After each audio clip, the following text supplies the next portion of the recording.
What's up guys, Adventure Zach is back. We're gonna do a little maintenance video. So as you guys saw on my last video, my front brake pads were done-ski. The one side was completely dead.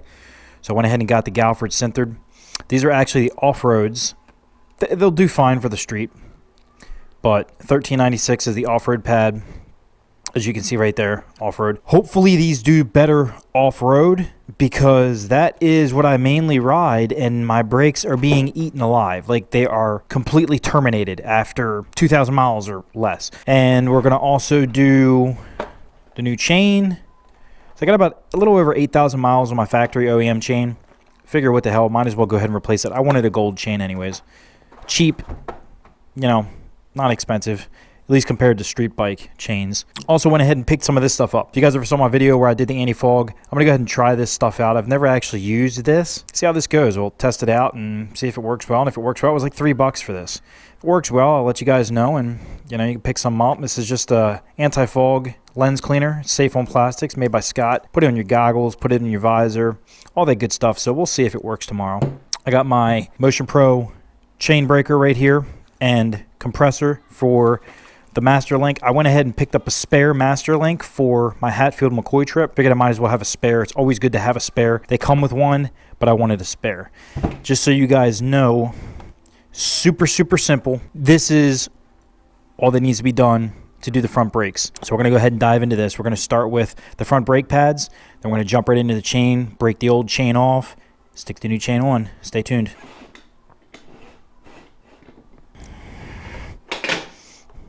All right, so with the front brake caliper, so all we're going to do, you guys see me do it all the time, so clean it up just a smidge. All right, so now that she's clean, I'm going to go ahead and crack this off. All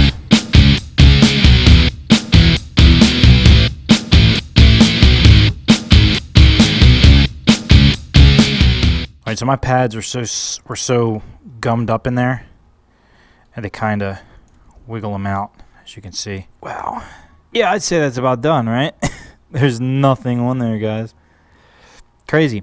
And again, I don't intentionally run them like this.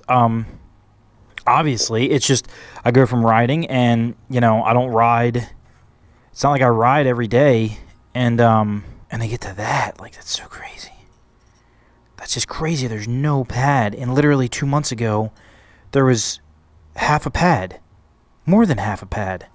It's crazy. So as you can see, I'm kind of laying down right this second, looking underneath, because right now is a good time to check. As you can see, I pulled all this junk out of there. It's a good time to just give the wheel just a slight spin, just to make sure if there's any dirt or anything in there, it falls right out. Just to check to make sure it's clean and such. Dude, there's literally nothing in there. But the main reason for that is because all of the fluid is in the line and caliper. So when I depress the piston back in, fluid will come back up. We'll see how much. It's probably going to put it about halfway. So let's see where that goes. All I'm doing now is taking my BMW tire spoon, placing this up in here, and depressing the piston up. And again, as I showed in the rear brake video, it should go in really easily. It should not be hard to press it in. I mean, you can even do it with your fingers right there. I'm just squeezing it with my fingers, and it's going right in. So now, as you guys can see, look at that. Both pistons are depressed in, and my fluid is actually really high. It's perfect. That's where we want it to be. I'll put the... She's good. See, my daughter's been sticking stickers on my bike again. All right, so reservoir's done. So we're going to come down here and put the new pads in. Tip again, as always, you guys want to make sure you are able to freely move your caliper left or right like this real easily. You can see there's still dust all in there coming out. But you want to be able to move that freely. And I'm not forcing it. I know it sounds like it, but just trying to shake that dust out. But yeah, you want to be able to move those around freely like that. And I'll probably pop this out, put some new grease in there. We're going to go ahead and put these back in, though. Dunk it in a little grease right here. That's good enough. As you can see, just a very light skim coat. So if you guys have never done pads before on a CRF250l or any dirt bike, they're pretty much the same across the board. Some of them have slightly different designs for, you know, but it's all pretty much the same exact idea. how you put these in. So this one obviously is going to slide in on this side, and there's this nut right here. That's what we want this to rest over. So this is just going to go in up this side. Don't force it.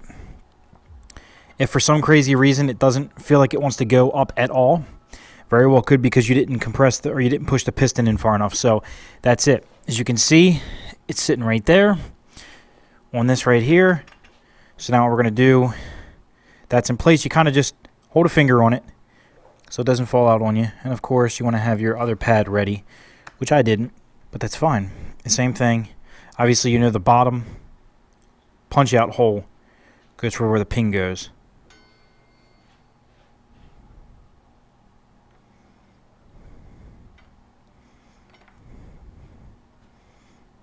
Same thing. Every once in a while, I feel like they want to get hung up on you. It won't, though. So, lo and behold, you want to just make sure that's in there.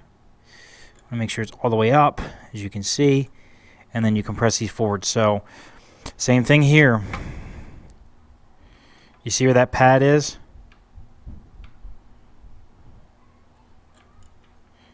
It's up in there right now, so there's a little, see if I can have you guys see it on this side. You can't really see it, but there's a little part of it's a flat surface. There's a bump out right there, cut out. I think you can actually see it from this end. Yeah, there's a cutout down there, and you can see the front of the pad. It's got the little lip on it. You want to have it resting on there. Then again, you just push it forward. Push both pads forward on the spring. Slide this pin right here through both pads.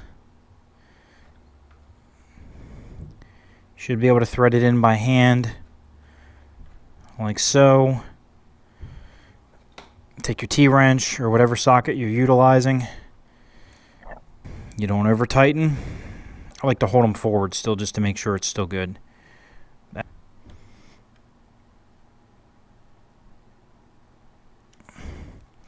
And that's good. I failed to mention, anybody who's done brakes before knows this, but I figure I ought to mention in here.